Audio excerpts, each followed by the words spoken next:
Hi, I'm back, and for Project Beep Beep, this is going to be my first how-to video on the Average Guy's Restoration website. Before I put front disc brakes on it and get the car a little bit more roadworthy, every night during the week I try to do some low-hanging fruit, some simple improvements to the car. So what I did last night is I took the interior door panels off because the windows were so hard to roll down, and pretty pleased. These have never been recovered. They're dated May 23rd AM 1968. Nice original door panels. The armrests are also original. They haven't been recovered. So what I did when I popped the door panels off, the doors look pretty solid inside, just some very mild surface rust. I took silicone paste. You might be able to see right there, there's one of the window channels. The guide was just dirty, needed lubrication.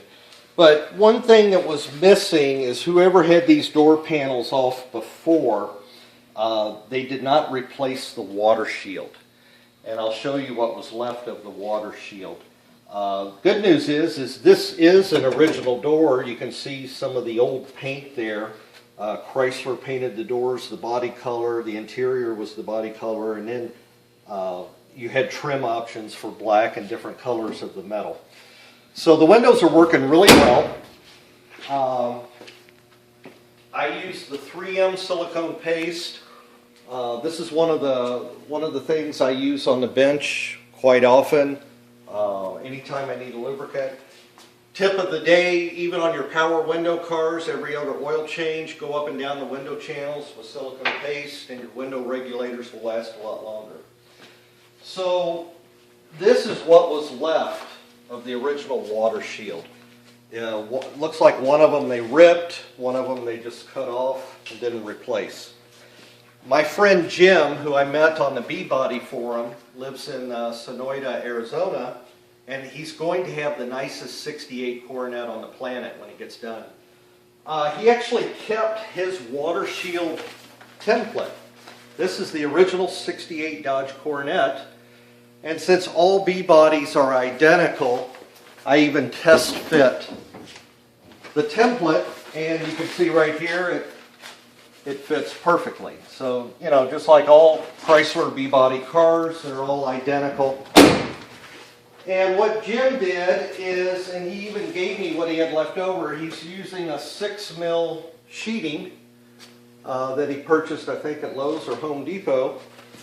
And so what I'm going to do is I'm going to lay it out here, and since this is 10 feet wide, I'm just going to cut it to the width, give him back the leftover sheeting, and then I'll make a template.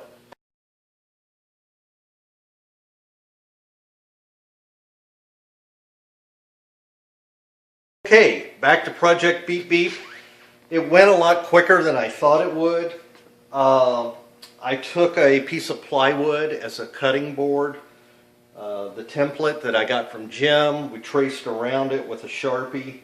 And for whatever reason, it was almost an inch too long. So I'm wondering, I know this door would fit on a 68 Coronet or any 68 B-Body, but anyhow, with my wife's help, we got it on. We took an X-Acto blade and poked holes for the clips for the trim panel. This fit right. It fits a little tight, but that's good enough. I'm going to leave it. The factory glued these. I think they used like a 3M trim adhesive.